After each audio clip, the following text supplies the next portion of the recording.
This week, on the Busting Brackets podcast, Brian and Connor sat down with Psycho expert and resident bracketologist Lukas Harkins to discuss the state of Big East basketball and the NCAA Tournament bubble.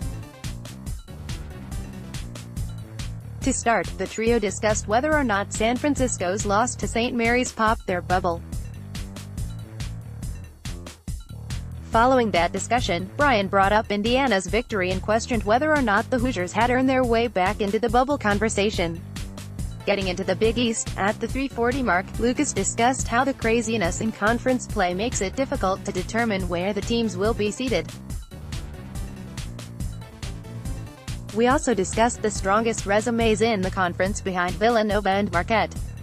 Lukas' biggest takeaway regarding St. John's is their importance to the resume of the other Big East teams who desperately need them to be a good win. After discussing the bubble teams, the three took a look at the battle between Marquette and Villanova at the top of the conference.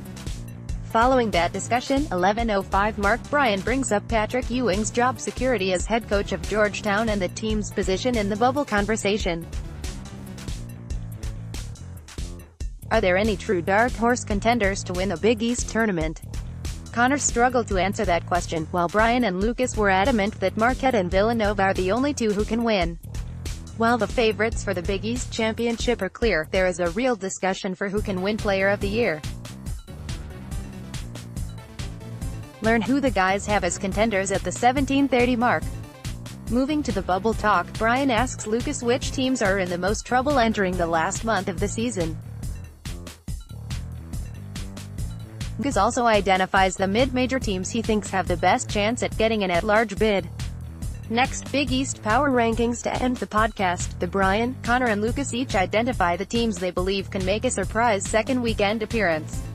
Tune in next week to hear the Busting Brackets podcast take on the ACC.